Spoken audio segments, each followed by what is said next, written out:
فلسفہ کہتے ہیں علم سے محبت کرنے کو، مگر یہ کہنے سے حق ادا نہیں ہوتا۔ یونیورسٹیز، کالجز، سکولز کی بھرمار میں ہم یہ بات جانتے ہیں کہ علم ناپید ہو چکا ہے۔ ہمیں اپنی ڈگری دکھانی پڑتی ہے دلیل دینے کے لیے کہ بھائی میں علم رکھتا ہوں۔ اور سقراط، افلاطون، ارسطو یا ان سے پہلے کے جو بڑے فلسفی تھے وہ تو کہیں اس طرح مطلب کہ تعلیم حاصل نہ کی، مگر ان کی رائے آج بھی ہماری رائے سے افضل ہے۔ کہا جاتا ہے کہ سقراط کی بے اطمینانی ہمارے اطمینان سے بہتر ہے۔ ہمیں پانی تو مل گیا مگر ہمارے پاس کوئی پیاس نہیں ہے، اور ہم ہر عامیانہ بات کو سب سے بڑی تھیوری سمجھ لیتے ہیں، یا کسی بھی تھیوری کو اس کے ادنا حصے سے چاٹ کر سمجھتے ہیں کہ اس تھیوری کو ہم نے پا لیا۔ اور اس کی وجہ یہی ہے کہ آج ہماری خصوصاً مسلمان امت پوری دنیا میں صرف ونڈو شاپنگ کر رہی ہے۔ ہمارے پاس کوئی بڑی رائے نہیں ہے، ہمارے پاس کوئی بڑی کہنے کو بات نہیں ہے۔ ہم ہر مشکل بات سے بازو چھڑا لیتے ہیں، اور اس کا ایک بہترین علاج ہے کہ اگر ہم فلسفے کو پڑھنے لگ پڑیں اور علم سے صحیح محبت کریں۔ یہ میں ایسوٹیرک سطح پر بات کر رہا ہوں۔ علم حافظے کو نہیں کہتے، علم چیزوں کو جان لینے کو بھی نہیں کہتے، علم کہتے ہیں جاننے کی لگن کو۔ کیا گوگل اگر میرے ہاتھ میں پکڑا ہوا ہو تو کیا میں عالم ہو جاؤں گا کیونکہ جوابات تو میرے ہاتھ میں ہیں؟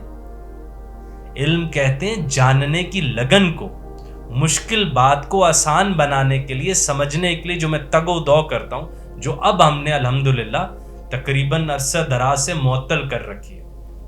اچھا، ہم بھائی فلسفہ کیوں پڑھ رہے ہیں؟ ہم اس لیے پڑھیں کہ وہ جو سقراط نے ایک دفعہ کہا تھا نا کہ we're about to discuss no small matter but how we should live، تاکہ ہم یہ سیکھ سکیں، ہم یہ دیکھ سکیں کہ بھائی بہتر طریقے سے زندہ کیسے رہنا۔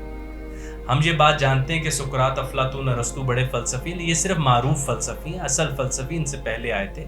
یونان میں 7 sages of Greece، 7 دانا مشہور ہوا کرتے تھے، جن میں مشہور ترین نام تھیلز آف مائلائٹس کا ہے، جنہوں نے تھوڑا سا فلسفے کو ایک فارملائز کیا۔ اچھا، میں یہ بات دوبارہ بتا دوں، اسی زمانے میں سب کانٹیننٹ میں بدھا کی موجودگی ملتی ہے، جن کا ایک پورا ڈسکورس ہے، پورا نظام ہے۔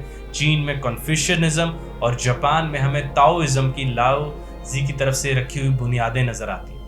اور کئی لوگ اور کئی ایسوٹیرک تھنکر یہ بات مانتے ہیں کہ وہ تہذیب اس وقت علمی سطح پر ہم سے آگے ہے۔ ہم تو صرف مادی سطح پر چیزوں کو بہتر کر کے یہ سمجھ رہے ہیں کہ ہم کو علمی رائے دے رہے ہیں۔ ہم صرف آڈینس آف نالج ہیں بھائی، ہم نالجیبل نہیں ہیں۔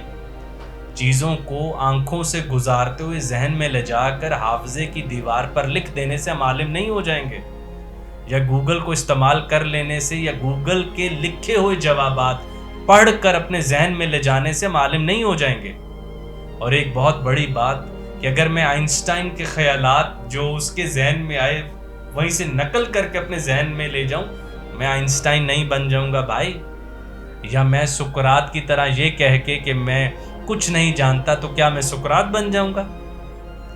میں نے علم کے لیے وہ قربانی نہیں دی، وہ مشکل نہیں دی، بلکہ اگر آپ مجھے سب سے اہم بات کہنے دیں، میں علم کے لیے اتنا سیریس ہی نہیں ہوں جتنا سقراط سیریس تھا، جیسے اس نے علم کے لیے موت، علم سے دوری کو تسلیم نہ کیا، موت کو تسلیم کر لیا۔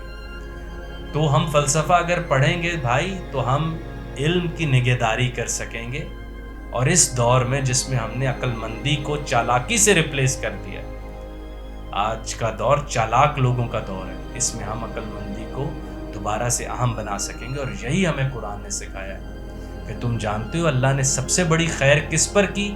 قرآن پوچھتا ہے وَمَن یُؤْتِ الْحِکْمَةَ فَقَدْ أُوتِیَ خَیْرًا کَثِیرًا۔ اللہ تعالیٰ فرماتے ہیں جس کو میں نے حکمت دے دی اس کے اوپر سب سے بڑی خیر کر دی۔ تو ہم یہ چاہتے ہیں کہ آپ فلسفہ پڑھیں تاکہ کھانے کی لگن، جاننے کی لگن سے کہیں آپ کے اندر بڑی نہ رہ جائے۔